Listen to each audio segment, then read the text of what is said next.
Welcome back to the deep dive. So today we're jumping straight into something pretty central to how modern video games work, or maybe how they don't quite work at launch.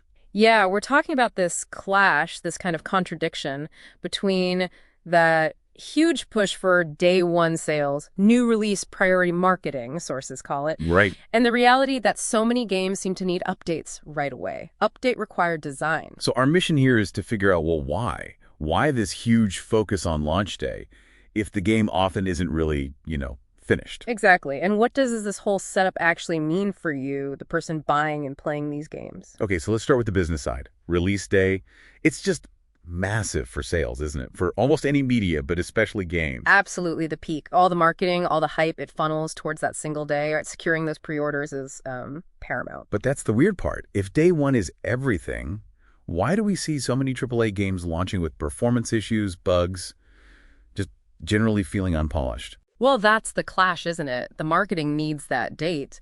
But the development reality is that the final crunch, the optimization, squashing those last bugs, that takes serious time and money. Ah, okay. And our sources suggest this final expensive stage is often, well, deferred, pushed until after launch. So they get the money first. Pretty much. They hit the date, capture the revenue spike, knowing full well the game might not run smoothly everywhere until patches roll out weeks, maybe even months later. Which leads to this even stranger part. Yeah. They're not just selling the base game. Yeah. They're often advertising, even selling future DLC and season passes before the game is even out. Before it's stable. Yeah. Like, pay extra now for more content later when the core experience you just bought isn't even guaranteed to work properly yet. It's a real head scratcher from a consumer point of view, and it raises the question, who actually buys that stuff up front? The digital deluxe, the season pass. To be the hardcore fans, right? Exactly, your most dedicated audience. But here's the catch. Their loyalty really depends on that initial experience being good. Right.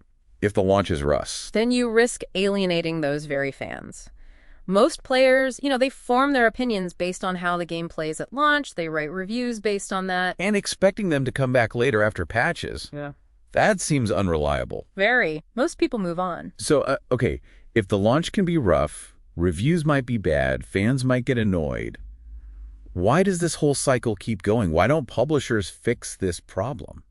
Because, and this is key, from the publisher's viewpoint, it's not really a problem that needs fixing. How so? It's basically a cost-benefit thing. The sheer amount of money pulled in by that day one sales rush, it massively outweighs the cost of patching the game later. So the negative reviews, the player complaints, it's just noise. In a financial sense, yeah, largely. It's a calculated, acceptable loss compared to the immediate revenue. Maximizing that initial cash flow is priority number one. Wow.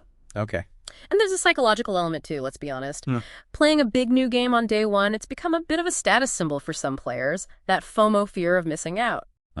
Publishers definitely lean into that. They absolutely encourage it. So this whole dynamic, the big marketing push for launch day, combined with games needing updates, it's likely here to stay, simply because, well, it works for the bottom line, it's profitable.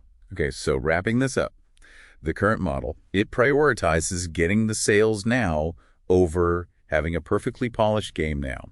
They basically bank on patches and future DLC sales, making things right later on. Exactly. Which brings us to a final thought, maybe something provocative for you listening. If this is the system, what's your best move as a consumer?